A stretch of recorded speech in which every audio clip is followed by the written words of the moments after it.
Primera y Segunda de Corintios, esta carta, que es una carta, como dijimos al principio, una carta difícil, ¿sí? Pero para gente difícil también, que somos nosotros. Nosotros somos la gente difícil. Entonces es una carta difícil para gente difícil. Y ahí estuvimos viendo un montón de cosas ya desde los capítulos que estuvimos recorriendo de Primera y Segunda de Corintios. Hoy vamos a andar por el capítulo, más o menos el capítulo 8, estamos allí. Y vamos a hablar hoy de lo que es ser libres, lo que expresa Dios, que nos hace libres a nosotros. Por eso este título del mensaje es libremente libres, libremente libres, porque la libertad es algo que Dios nos dio, pero es algo que tenemos que practicarla, y es algo que tenemos que a la vez practicarla con responsabilidad, ¿sí? Dios nos liberó, Dios nos sacó de la esclavitud, pero ahora yo tengo la responsabilidad de caminar en esa libertad que Dios me dio. Y de eso vamos a estar hablando hoy. El Señor dijo en Juan 8:32, dijo, conocerán la verdad. Y como dice mi hermano, muy bien, ¿cómo saben la palabra? Conocerán la verdad y la verdad los hará libres. Este texto viene para el pueblo de Israel, para ellos era algo, hablar de libertad era algo muy especial. Era algo muy especial hablar de libertad. El pueblo de Israel, cuando le hablaran de libertad, ellos se acordaban automáticamente de sus Pascuas, que era la libertad judía, el Pesaj. El Pesaj era la celebración de cuando el pueblo de Israel había sido libre de la esclavitud de Egipto. Y todos conocemos la historia, ¿verdad? Que ellos fueron libres de Egipto después de las 7 plagas. Ahora en la tele hay una novela, ¿no? Que es Génesis. ¿No se acuerdan cuando estuvo la de Moisés? ¿Sí? ¿Se acuerdan? Estábamos todos ahí. ¿Qué pasará ahora? ¿No? Y todos conocemos la palabra y la palabra nos dice qué es lo que pasa. Y ellos fueron libres después de las 7 plagas y atrás vino Faraón con todo su ejército, sus carros, con todo el poderío humano del ejército de Faraón. Y los acorralaron a ellos entre el mar y la espada. Y ahí estaban acorralados el pueblo de Israel. Y el pueblo judío se celebra cuando esas aguas se abrieron milagrosamente. Se abrieron, se hicieron a un lado e hicieron un camino seco para que el pueblo pase. Y allí el pueblo pasó, y una vez que pasó y llegó en su totalidad hacia el otro lado, Faraón dijo, había allí una columna de fuego que había puesto el Señor para esperar que todo el pueblo pase seguro. Quitó esa columna de fuego el Señor y Faraón dijo, ahora sí son nuestros. Y los voy a perseguir hasta la muerte. Los vamos a matar a todos. Y sin embargo, cuando empezaron a perseguirlos y entraron en el mar, en ese camino seco, las aguas comenzaron a cerrarse nuevamente. Y dice la palabra que no sobrevivió nadie de todo ese poderoso ejército. Todos completamente tapados y destruidos y vencidos por el agua. ¿Qué por el agua? Por el poder de Dios, amén. Porque así es el Señor. Dan un aplauso al Señor. Ese es el poder de Dios.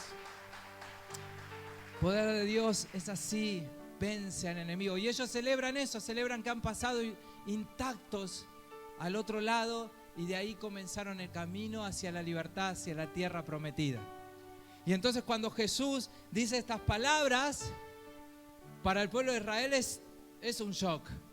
Porque les dice, conocerán la verdad y la verdad los hará libres. Entonces ellos ahí decían, pero ¿cómo puede ser eso? Nosotros ya somos libres. Nosotros ya somos libres, somos Israel, somos la nación de Dios, ya somos libres. Pero le faltaba al pueblo de Israel, si bien conocían y celebraban a Dios, le faltaba conocer algo más profundo, que era conocer el propósito del por qué Jesucristo estaba entre ellos. la verdad de cuál era el propósito. Ya no era sacarlos de la esclavitud de Egipto, como lo hizo el Señor poderosamente, sino que ahora Cristo había venido a sacarlos de la esclavitud del pecado. Amén. Vino a sacarlos y a liberarlos por completamente del pecado, de la esclavitud del pecado. Ya no eran esclavos humanos allí en Egipto. Ahora el Señor vino a liberar del corazón, del alma, del pecado humano. ¿Y a quiénes los vino a liberar? ¿Ya a un pueblo solamente? ¿A un pueblo de Israel? ¿A un pueblo escogido? No, a toda la humanidad. Cristo vino a liberar a todo el mundo. Vino a traer libertad a toda la humanidad, pero solamente aquellos que creen en Jesucristo reciben esta libertad. ¿Cuántos en este lugar creen en Jesucristo? Amén. Gloria a Dios. Porque aquellos que creen en Jesucristo son libres. Así que hoy declárate completamente libre. Amén. Tenés una vida completamente libre, libre de la esclavitud del pecado. Esa esclavitud del pecado que el Señor cortó con eso son los pecados de ayer, de hoy y también los que harás mañana. Amén. Porque te libró de todos los pecados y te dio vida eterna. Ahora, Dios nos libró de todos los pecados, es verdad. Los de ayer, los de hoy y los de mañana también. Pero yo tengo que guardar esa libertad que Dios me dio. Dios me dio una libertad para que pueda tener responsabilidad también sobre esa libertad. Dios nos hizo libres de la esclavitud del pecado, pero somos responsables de vivir como Dios manda. ¿Se acuerdan? La semana pasada hablamos del marco de Dios, ¿no? Dios tiene un marco para todo. Y así entonces nosotros tenemos responsables de vivir como Dios manda. Nuestra libertad también tenemos que respetarla hasta la libertad del otro. Hasta donde comienza la libertad del otro. No sea cosa que yo, porque me crea libre, entonces puedo, porque tengo una verdad infalible, puedo avasallar a todo el mundo, ¿no? No es así, no se trata de eso. Si Dios quería que lo hubiese querido hacer, Jesucristo lo hubiese hecho. Hubiese humillado a todo el mundo, hubiese agarrado. Yo soy la verdad, así que ustedes cállense la boca. ¡Bah! Sin embargo, Jesús lo que hizo fue presentar la verdad. Presentó la verdad y mostró cómo tenía que andar y cómo teníamos que vivir, simplemente. Y de eso se trata, mi hermano, el mensaje del Evangelio. Se trata de que vos sos libre. Amén. Dios te hizo libre y ahora vivís como libre. ¿Cuántos viven como libres? Amén. Porque hay que vivir ahora como libres. Tenemos que vivir como lo que somos. Ya no somos esclavos del pecado, ahora somos libres. Amén. Un ejemplo. Si alguien que no es creyente y vive su vida sin parámetros de la palabra, ¿no? Estará haciendo obviamente su propio camino. Ahora, yo le tengo que tratar de demostrar a esa persona el camino por donde tiene que andar. ¿Hacia dónde lo tengo que conducir? Hacia Cristo. ¿Sí? Lo tengo que conducir hacia Cristo. Pero esta persona rechaza todo el tiempo a Cristo. No quiere saber nada. Quiere hacer su propio camino. Una y otra vez rechaza a Jesucristo. Mi hermano, esta persona no se transforma en un enemigo, porque él ya está enemistado con Dios. Está enemistado con Dios, ya no. Si no acepta reconciliarse con el Señor a través de Jesucristo, entonces, lamentablemente, cuando todo termine en esta tierra, cuando su vida termine en esta tierra, entonces ahí recibirá el juicio. Por lo tanto, es una persona que está perdida. Y ahí es cuando nosotros tenemos que entrar a vivir esta libertad en amor al otro, en amor al prójimo. Amarlo, a pesar de sus errores, de lo que está cometiendo, de lo que está haciendo, y a pesar de que rechaza a Jesucristo. Porque a veces tomamos como las personas que rechazan a Jesucristo, lo tomamos como son enemigos de la iglesia.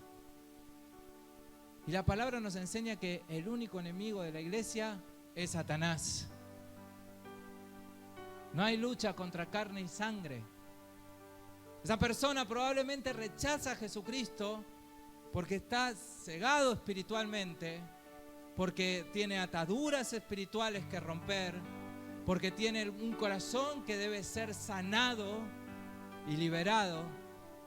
Y entonces de esa manera solamente el que conoce el amor y el poder de Dios puede ser completamente restaurado. Y entonces nosotros tenemos que amarlo y presentarle mi libertad con todo el amor y respeto al otro. Amén. Ese es el compromiso del creyente y fue lo que hizo el Señor.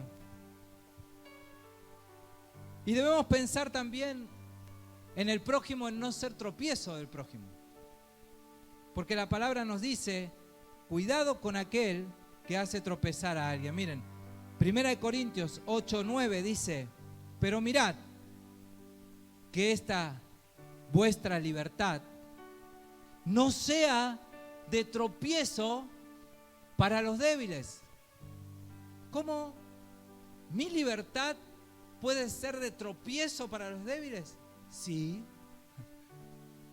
Por eso hasta eso tenemos que pedirle sabiduría a Dios, aún cómo presentar el Evangelio. Ahí va a haber momentos que sí, se va a poner áspero y vamos a tener allí una predicación más apasional con alguien que no conoce a Cristo porque viene con sus ideas, o aún capaz que viene hasta con sus religiones, ¿no es cierto? Y uno entonces ahí se pone pasional, pero cuidado, no debe pasar de eso, de lo pasional y de una charla pasional, ¿no es cierto? Como cuando uno habla de Boca de River, ¿no? No debe pasar de eso. Porque tal vez nuestra pasión puede hacer que el otro tropiece. Diga, no, pero al final, mirá cómo me trata, con lo que me dice mover al infierno. Bueno, en parte sí, pero hay que buscar las palabras para decirlo. ¿Sí? Porque a veces uno empieza a condenar y a enjuiciar en vez de salvar y tratar de llevar a alguien al camino del Señor. ¿Qué hacemos entonces? ¿Qué hacemos? ¿Qué vamos a hacer? Miren, hoy vamos a hablar de algunas cosas bien prácticas. Por ejemplo, ¿qué hacemos entre los creyentes para no ser de tropiezo entre nosotros con el más débil? ¿Qué hacemos? Porque bueno, mi libertad, dijimos, termina donde empieza la libertad del otro, ¿verdad? Hay un tema que por ahí ha traído problemas aún entre los hermanos. Y alguno que es más débil, que es nuevo en el Señor, no llega a entender nada. Dice, ¿pero qué les pasa a estos? ¿Están locos? ¿Por qué se pelean por esto? Y entonces uno tiene que estar maduro para poder prevenir todas esas cosas. Por ejemplo, si vamos a comer un asadito, ¿a quién le gusta el asado? A todos, ¿no? A todos nos gusta el asado, ¿verdad que a todos nos gusta? Acá a Alberto le encanta el asado. Gusta el asado, ¿no? Ahora, ¿qué hacemos con el asado? Cuando decimos, ¿le ponemos morcilla o no le ponemos morcilla?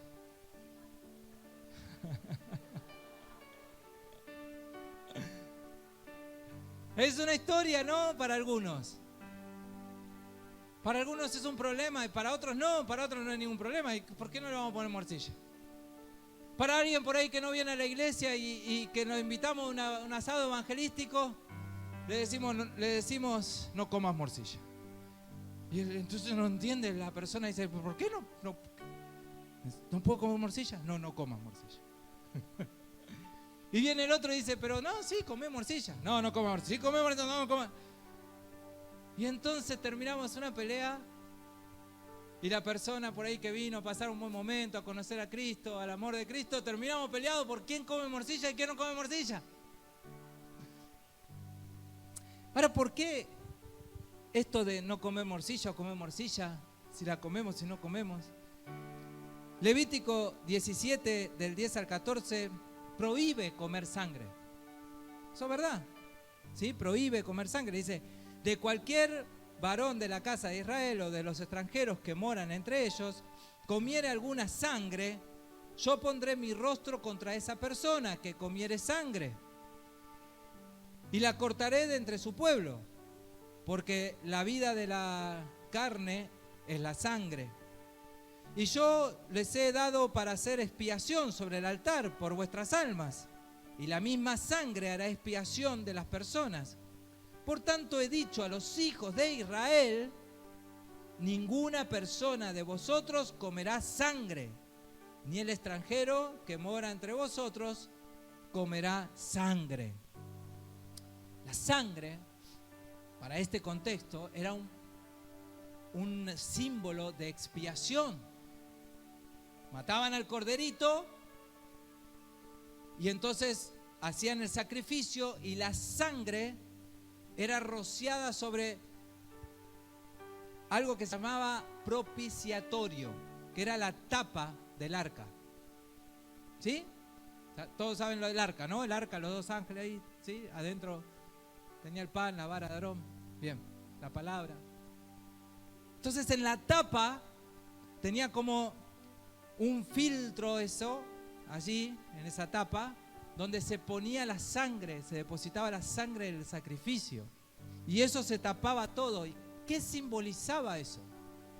Simbolizaba que Dios veía la sangre y entonces aplacaba su ira y perdonaba los pecados. Eso en el Antiguo Testamento, en este contexto que estamos hablando. Dios miraba la sangre del sacrificio cubierta allí en el arca, en el propiciatorio, y entonces aplacaba su ira. Y el pueblo de Israel entonces era bendecido porque eran perdonados todos sus pecados y todos se hacían fiesta y se hacía una gran fiesta impresionante porque Dios había aceptado el sacrificio y la sangre que se había derramado para el sacrificio. Ahora, según la ley, entonces se prohíbe comer sangre por este contexto, justamente porque simboliza esto. Y aparte, además, porque otros dioses en ese momento que se adoraban, hacían sacrificio y los sacerdotes se tomaban la sangre. ¿Está bien? Entonces la diferencia es esa. La sangre simboliza el derramamiento de perdón de pecados y aplacando la ira de Dios. Por eso no coman sangre. Ahora, en Hechos 10, 13, 15, con todo este tema que se arma y este lío, y en las iglesias también había este lío en la época que se escribieron las cartas, le dice Dios a Pedro, levántate Pedro, porque Pedro estaba con este problema, ¿no? ¿Qué cosas se podían comer y qué cosas no se podían comer? Por ejemplo, Pedro no podía comer, aparte de sangre, no podía comer lechoncito, según la ley. ¿Cuánto le gusta el lechoncito? Son todos pecadores acá, ¿eh? Son todos pecadores. Entonces, no podía Pedro, según la ley, no podía tampoco comer lechoncito, no podía, estaba prohibido por la ley. Y entonces Pedro comienza a tener esos problemas, ¿no es cierto? ¿Qué como, qué no como? Yo ahora soy cristiano, pero en la ley judía me dice que no puedo comer esto, que no puedo comer lo otro, ¿no? Y entonces el Señor va y le dice así a Pedro, el mismo Señor, le dice, levántate Pedro. Pues Pedro estaba angustiado con esta situación. Levántate, mata y come. Mata y come, no pregunte más nada. Vos matá y come. De ahí sale el dicho, todo bicho va a parar al asador. ¿Sí? Pero Pedro le responde, de ninguna manera, Señor, replicó Pedro, jamás he comido nada impuro o inmundo. Y entonces el Señor por segunda vez le dice, lo que Dios ha purificado, tú no lo llames impuro. Según la gracia en esta dispensación, ahora, se podría comer de todo, siempre y cuando sean alimentos bendecidos por Dios. ¿Sí? ¿Y cuántos bendicen sus alimentos en casa? Amén. Es importante. Parece a veces un rito, ¿no? O parece algo, pero es importante bendecir los alimentos en casa. Para darle gloria a Dios y gracias a Dios porque tengo un plato de comida y más en esta época. Amén. Y aún para que sean bendecidos, para que sean de provecho, que sean bendecidos. Entonces, ahí el Señor está diciendo, mientras el alimento sea bendecido, no hay ningún problema. 1 Corintios 8:13 dice, por consiguiente, si la comida hace que mi hermano tropiece, no comeré carne jamás, para no hacer tropezar a mi hermano. Segunda enseñanza entonces, con respecto a esto. Si hay uno que te dice, yo no como morcilla, la verdad no estoy de acuerdo con comer morcilla, pero los otros 10 sí comen morcilla, la palabra nos enseña y nos dice, por ese que no come morcilla, sacrificate. Acá me dicen, sacalo, échalo. No, no es así. Todo lo contrario dice la palabra. Sacrificate por ese que no come morcilla. Los 10. Para no serle de tropiezo al débil. Ahora, ¿alguna vez alguien se puso a pensar eso? De decir, bueno, mira, hay uno, que no. Otro ejemplo. ¿Tomamos vino o no tomamos vino? Vos comés todo, Mari, comés todo. Tengo una anécdota con Mari, pero no la voy a contar ahora. Después pregúntemela en privado y se la cuento. Total, Mari ya sabe que la cuento. Pero bueno, ¿tomamos vino o no tomamos vino? ¿Qué hacemos? Sacamos la morcillita, pero el vino no me lo saque, pastor. El vino no. ¿Sí? Pero según aplicando este texto, la palabra de Dios no prohíbe tomar vino. A ver, 1 de Timoteo 5:23 dice, ya no bebas agua sola. ¿Cuántos dicen amén? Muchos están diciendo amén. Sino, usa un poco de vino por causa de tu estómago y de tus frecuentes enfermedades. Efesios 5:18 dice, no embriagues con vino, en lo cual hay disolución, antes bien ser llenos del Espíritu Santo. Vamos a analizar estos textos, amén. Miren, ¿tomamos vino o no tomamos vino? Según Pablo dice, podés tomar vino. Ahora, vamos a hacer una exégesis de esto, de este pasaje, ¿sí? Mirá, dice, un poco de vino. Pastor. ¿Sí? Algunos toman una copa nada más, pero tienen esa copa grandota ¿viste? De florero. Dice, no es una copa, pastor, nada más, es una copita. Pero según la palabra entonces dice, puedes tomar vino un poco. Es más, si vamos a hilar fino dice, rebajalo. Y ahí algunos dicen, no, pará, no. El vino, sobre todo el Malbec, se toma puro y a temperatura del alma. ¿No es cierto? Puro y a temperatura del alma. Entonces, pero sigue diciendo un poco. ¿Está bien? Entonces, con respecto al vino y derivados del vino, ¿podemos tomar? Sí. ¿Cuánto? Un poco. Si vos sabés que vas a comer a algún lugar y fuiste con tu auto, ¿no? ¿Qué hacemos? Sabemos cuánto es el poder pasar si nos para un control, ¿no? 0,05. 5. ¿Sí? Ahora es 0, en algunos lados 0, encima. Entonces, ¿qué hago? ¿Tomo o no tomo? ¿Me arriesgo que me hagan una multa? Ahí es donde entra esto de decir, bueno, tengo que entender la palabra y tengo que ser creyente y tengo que respetar mi libertad de poder tomar vino, pero también tengo que respetar la libertad del otro. ¿Amén? Es ahí el límite. Y si en el grupo el que comía el que no comía la morcilla, ¿vieron? Que hizo que los otros 10 no coman la morcilla, pero él sí le gusta el vino.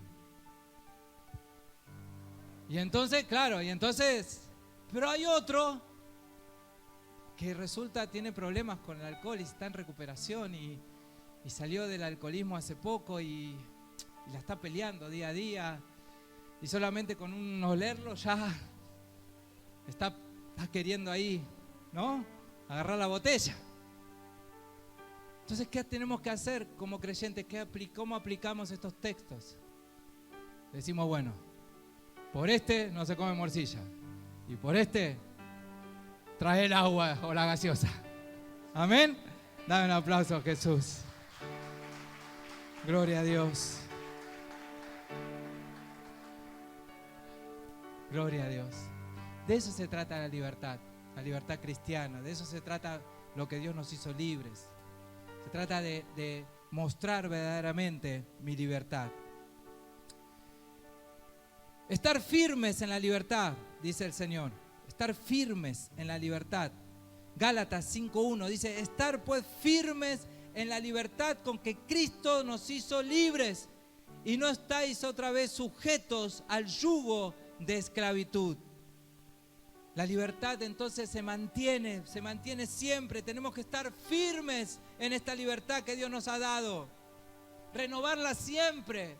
Siempre tenemos que estar renovando esta libertad que Dios nos dio. Dios nos hizo verdaderamente libres. Nos ha librado de la esclavitud del pecado. Ahora, para eso tenemos que renovar también nuestra mente y salir de una mente de esclavos para tener una mente de libres verdaderamente. Tenemos que renovar los pensamientos, renovar nuestro corazón, renovarlo y ser verdaderamente lo que somos, libres en Cristo. Hemos conocido su verdad, nos ha liberado y ahora vivimos como libres, no como esclavos. Miren, volviendo al pueblo de Israel, ¿se acuerdan? Allí en Números 14, mientras algunos todavía conservaban la mentalidad de esclavos, otros ya habían sido renovados en su mente, en sus pensamientos. Pero algunos todavía conservaban esa mentalidad de esclavos y vivían aún como esclavos, queriendo volver incluso a la esclavitud del cual habían sido libres. Tenían todas las promesas de Dios por delante, todas las promesas estaban por delante, la tierra prometida, fluye leche y miel, todo lo mejor estaba en Dios y hacia adelante. Pero había muchos que miraban hacia atrás y algunos hasta anhelaban volver a la esclavitud. ¿Por qué eso? Porque no tenían el corazón y la mente de Cristo renovada. Una mente completamente renovada. Mirá, allí en Números 14, el verso 2 y el 4, dice así: cuando fueron los espías a conocer y a reconocer lo que Dios tenían por delante, lo que ellos tenían por conquistar.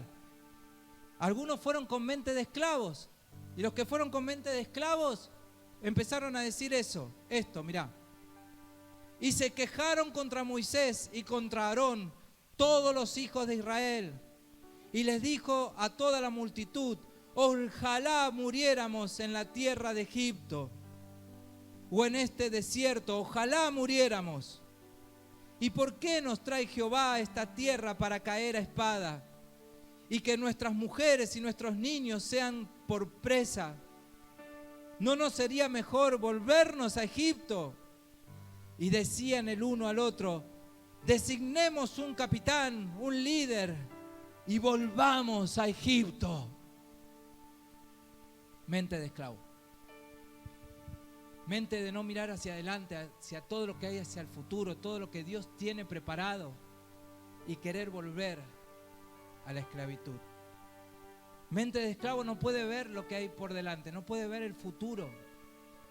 Se nublan completamente. Ahora una mente renovada dice así, el verso 8 y 9. Si Jehová se agradare de nosotros, Él nos llevará a esa tierra y nos la va a entregar. ¿Cuántos dicen amén? Tierra que fluye leche y miel. Por tanto, no seáis rebeldes contra Jehová, ni temáis al pueblo de esa tierra, porque nosotros los comeremos como pan.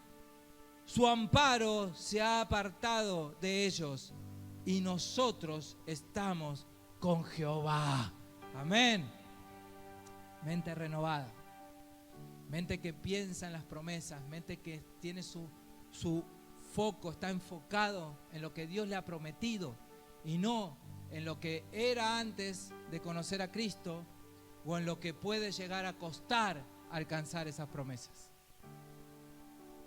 Pero la mente renovada dice, vamos hacia las promesas.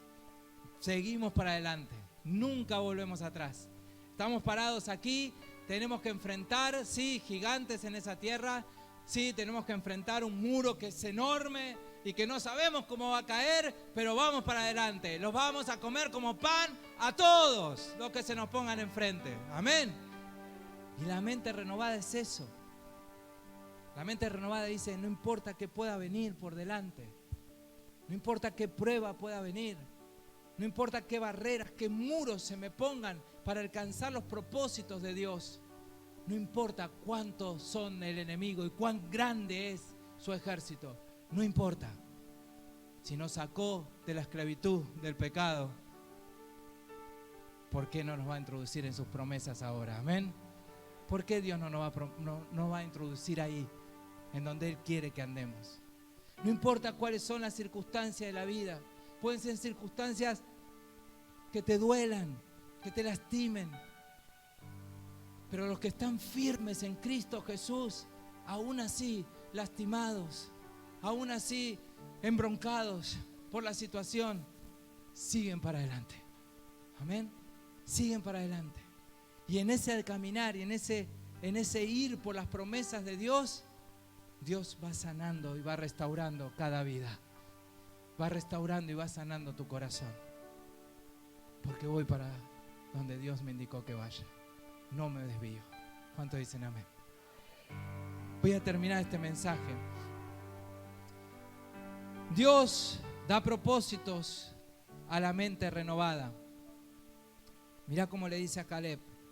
Pero a mi siervo Caleb, por cuanto hubo en él otro espíritu y decidió ir en pos de mí, yo le meteré en la tierra donde entró, y a su descendencia tendrá la posesión. ¿Eh? ¿Qué quiere decir esto? Que no solamente vos vas a ser bendecido, sino que incluso tu descendencia también va a ser bendecida. Amén. ¿Cuántos lo creen? Tus nietos, tus bisnietos, ¿sí? Tus hijos, tus nietos, tus bisnietos van a ser bendecidos. ¿Hasta cuándo? Hasta 1000 generaciones, dice la palabra. Amén. Porque de eso se trata. Vivamos entonces como libres, no como esclavos. Vivamos como libres, pero no con libertinaje. Vivamos como libres, pero no para hacer tropezar a los débiles. Vivamos como libres para recibir todas las promesas que Dios tiene para tu vida. Amén. Y que son muchísimas y vos las conocés. Te voy a invitar a ponerte de pie.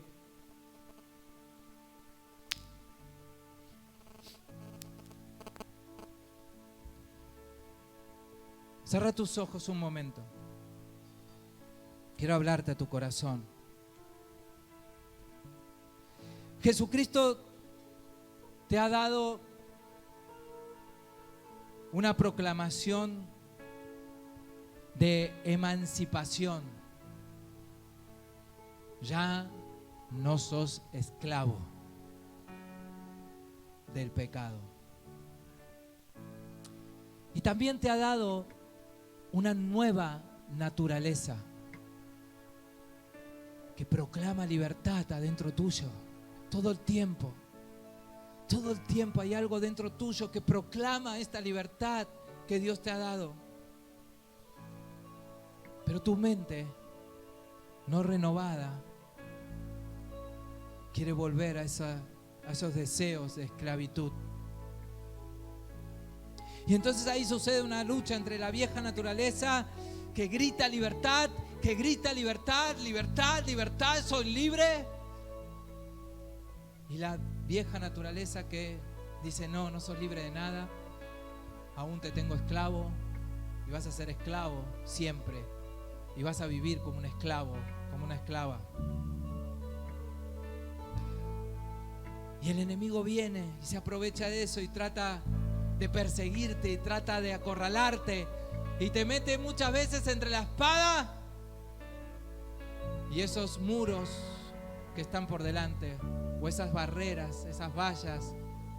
Te mete ahí el enemigo, te suele meter ahí con la espada y te mete ahí y vos te sentís acorralado, sentís que no vas a pasar nunca esa prueba, que no vas a pasar nunca ese dolor, que no lo vas a atravesar nunca. Y viene el enemigo y ataca ahí en tu vieja naturaleza y te dice, ¿ves? ¿Viste que sos esclavo? ¿Ves que te tengo atrapado? ¿Ves que nunca vas a avanzar? Pero es tu interior el que empieza a clamar. Y empieza a clamar, y empieza a clamar. Es tu interior, ahí donde está tu libertad. Y empieza a clamar, y empieza a clamar desde lo muy profundo, lo más profundo. Y empieza a decir, lo de adelante, ese muro, esa barrera va a caer, se va a abrir y voy a pasar. Y voy a llegar a las promesas que Dios me dio. Voy a llegar. Y mientras vos empezás a clamar ahí esa libertad que Dios te dio y empezás a declarar la libertad que Dios te dio, que ya te hizo hijo, que ya no te hizo esclavo del temor, que ya te libró de todo temor, de toda angustia, de todo dolor, es entonces donde comienza a caer esos muros o vos sentís que comienza a abrirse las aguas y empezás a pasar hacia las promesas que Dios tiene para vos. Y vas y empezás a andar, y empezás a andar, y empezás a caminar. Y no es fácil, te rebalás, te caes, te golpeás con algunas rocas, pero seguís adelante, seguís caminando y decís, Señor, voy a llegar, voy a pasar. Allí está mi promesa, yo la voy a alcanzar. Y es el Señor que te va acompañando, sosteniendo esas aguas, o derribando todo muro, toda barrera que lo impedía. Y el enemigo es un simple espectador. Solamente puede ver la obra que Dios está haciendo en tu vida. Solamente la puede mirar, la mira de lejos. Y en un momento, cuando vos alcanzaste tu promesa y el enemigo dice, no lo voy a permitir, es ahí donde todo el poder de Dios rompe con ese poder de maldad y lo vence por completo en tu vida. Pero es hoy, mi querido hermano, mi querida hermana, la que tiene que creer y declarar libertad allí en su interior. Sé libre, verdaderamente libre. Eso es lo que te hizo el Señor, para vivir una vida verdaderamente libre, para vivir una vida no como esclavo, sino como hijo o hija de Dios. Eso es lo que vos sos, mi querido hermano, mi querida hermana. Es lo que Dios está haciendo, la obra que Dios está haciendo en tu interior. Cuanto más pruebas, cuanto más dolor que tengas que atravesar, más libertad te está dando el Señor. Porque todas esas pruebas y todo ese dolor, el Señor te hace libre. El Señor te hace libre. Adóralo allí un momento.